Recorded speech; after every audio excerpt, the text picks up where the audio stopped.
There's no way we can keep up with all the announcements of promising RPGs coming up this year, because it's just too many. But don't worry, I got you.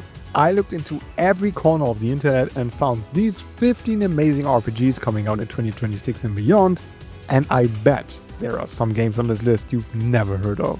What upcoming RPGs are you excited for? Let us all know in the comments. Monster Hunter Stories 3 Twisted Reflection is my most anticipated game of 2026. Once again, we embark on a journey to uncover the truth behind the mysterious Rathalos egg, only this time we deal with twins. Just like in previous games, the gameplay loop revolves around stealing monster eggs from their dens, watching them hatch and raising the monsters to become powerful allies in battle. Combat itself follows a super fun rock paper scissors formula, and there will be plenty of mechanics from the mainline series embedded in this combat, like breaking monster parts and more. The world is way bigger this time, with multiple large areas to explore rather than the small levels from the previous games.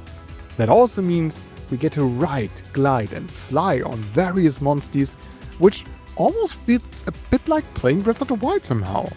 I absolutely can't wait to finally play this, since the second entry is one of my favorite JRPGs from the last 5 years.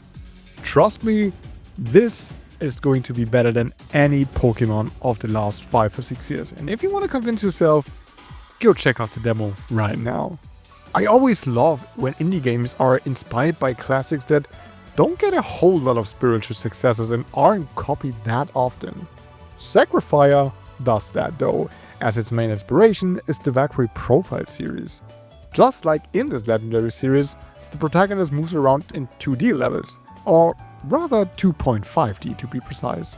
Combat works similarly too, as time only passes when you move your characters, and since enemy attacks are telegraphed, it is key to find a good spot for attacking and defending incoming damage. That way, combat feels like a unique mix of strategy and action.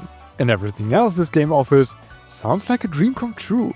Incredible 2.5D pixel art, a unique high fantasy setting with sci-fi elements, and most importantly, music composed by one of my favorite composers, Motoi Sakuraba.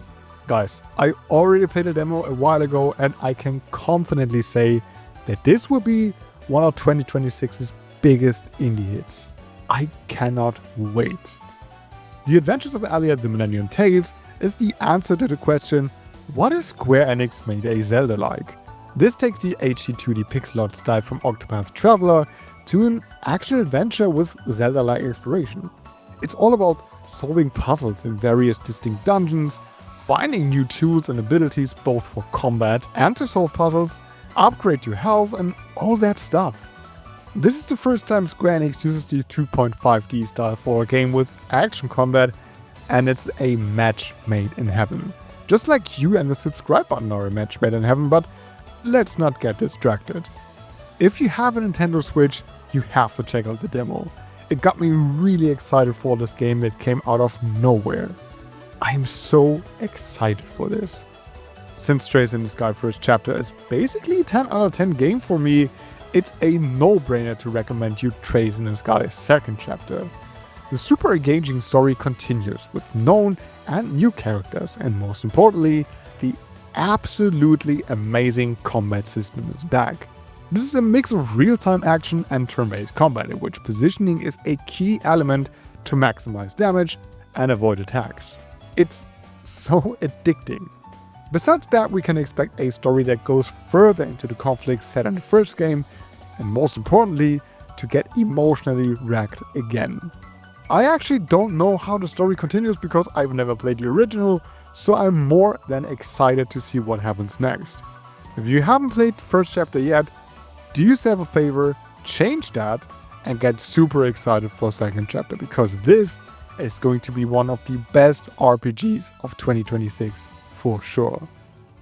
Now, I think everyone who follows this channel knows that I'm excited for Alabaster Dawn. This is the next game by the creators of one of my favorite indie games of all time, Crosscode. It's once again top-down action JRPG greatness with cleverly designed puzzles that will test your brain, unique platforming sections, and fast-paced action combat with different elemental powers and weapons. In a very Zelda-like fashion, weapons are also used as tools in the environment to unlock new places to discover. Then there are skill trees. I mean, who doesn't like a good skill tree, right? And a lot of customization options, so you can play the way you want. Trust me, this is going to be epic. And if you don't believe me, just play the demo on Steam and see for yourself. Alabaster Dawn is in my top 3 most anticipated games for 2026, and I won't shut up about this game for a very long time. The king of strategy JRPGs is back this year with Fire Emblem Fortune's Weave.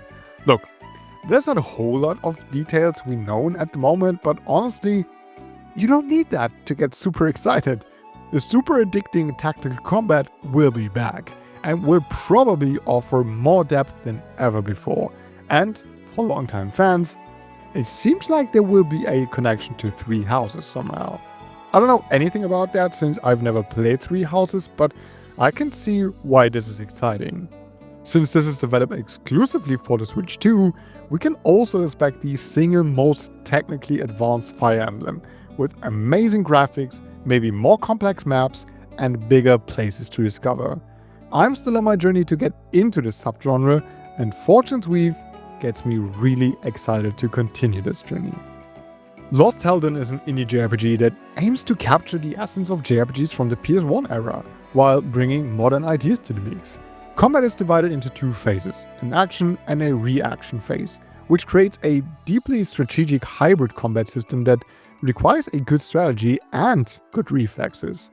I absolutely love how developers find new ways to make turn-based combat feel fresh and new, and always come up with clever ideas to shake things up. Lost Hellden is one of the most promising games. The reason why this oozes this classic PS1 JRPG charm are the fixed camera perspectives that really highlight the incredibly beautiful hand-drawn environment.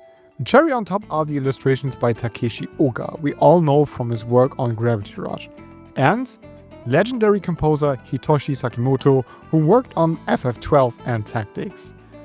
I have a feeling that this could be one of the most impactful indie releases 2026. I just recently got into the Persona series, played 3 Reload and 5 Royal, and just as I finished that, Persona 4 Revival got announced, and I couldn't be happy about that. I mean, we don't have that many details on the remake itself and what's in the game and what's not, but we do know that Persona 4 Golden is one of the most beloved JRPGs ever, and for many, this is the best game in the series. So it will be once again time to solve a murder mystery, form social links, and get invested in the highly addicting combat and Persona collecting. Honestly, what else do we need, right? If you haven't got into the Persona series yet, check out 3 Reload and 5 Royal and get 4 Revival on your wishlist. Edge of Memories comes from the studio that brought us Edge of Eternity, only this time we get an action combat system. Creating spectacular combos and making use of your companions is essential to win.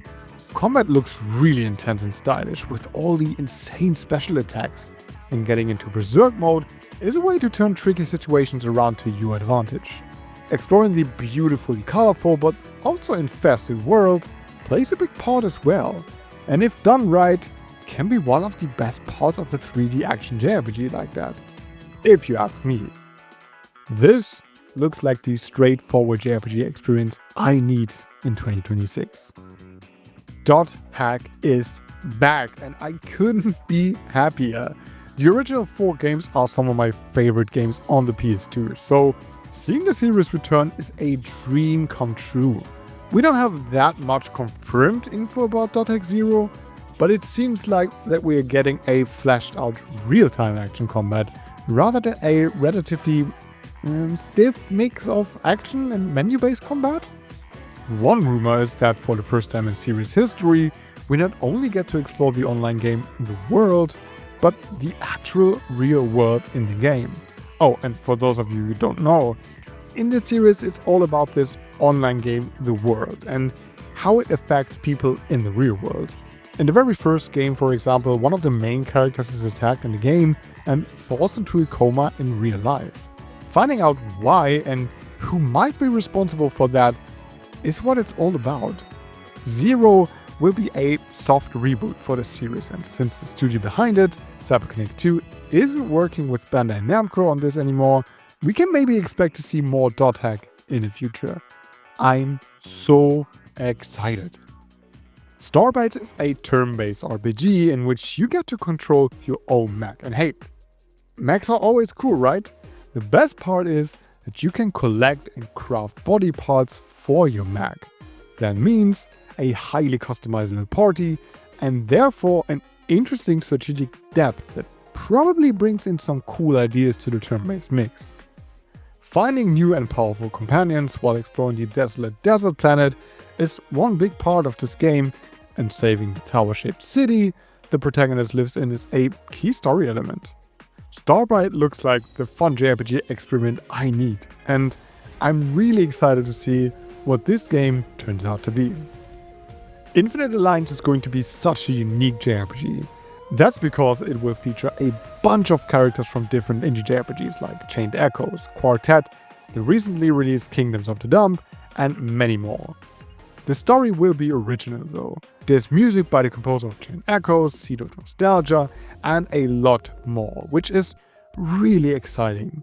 And the best thing is, this will be free. No microtransactions or anything, just a passion project to bring these worlds together and hopefully convince people to play more indie JRPGs. I'm really excited for this. Z.E.R.O Parades for the Dead Spies is the new game by the studio that brought us Disco Elysium, and that alone should tell you everything you need to know. This will once again be a kind of detective / espionage RPG in which it's less about combat and more about solving crimes, mysteries and puzzles. Building your character for that is crucial though. I mean, this is an RPG after all. If I understand correctly, your actions change the course of the story drastically, giving you plenty of reasons to replay this game a bunch of times. I mean, if you love Disco Elysium, adding this to your wishlist is a no-brainer, right? Threads of Time is heavily inspired by Chrono Trigger. I know a lot of studios say that about their games, but this one is serious. In this, we get to visit several time periods from 12 million BC to after an apocalypse. In every time period, we meet different characters with unique battle skills, and our task is to protect the timeline from calamity. Combat will be turn-based, and it seems like time manipulation will be a unique combat mechanic, as well as team combo attacks, all of it combined in battles with a focus on strategic decisions. This gives me Chrono Trigger vibes in all the best ways, and the gorgeous graphics alone get me immensely excited. So, I'm absolutely ready for this. Nocturne is a game that once again reminds me why I love indie games so much. It combines classic JRPG gameplay and storytelling with a combat system inspired by no other game than freaking Guitar Hero. Not only is the idea great by itself, but it also brings rhythm-based combat into an RPG, which I love, because I enjoy turn-based combat that requires skill and offers some dynamic. And with over 100 songs to play, I'm pretty sure combat will be varied and fun. On top of that insane idea, there will be a rich story set in the digital afterlife after humanity's extinction. This all sounds and looks super cool. And if you can't wait to check it out, I have good news for you, because there is a demo available on Steam you can play right now. Definitely add Nocturne to your wishlist if you like interesting genre mixes. Alright, that's it. 15 RPGs you should definitely have on your radar. What RPGs are you looking forward to? Tell me in the comments. I can't wait for more recommendations and getting my wishlist to 200 entries. Alright, thanks for watching, have a great day, and until next time.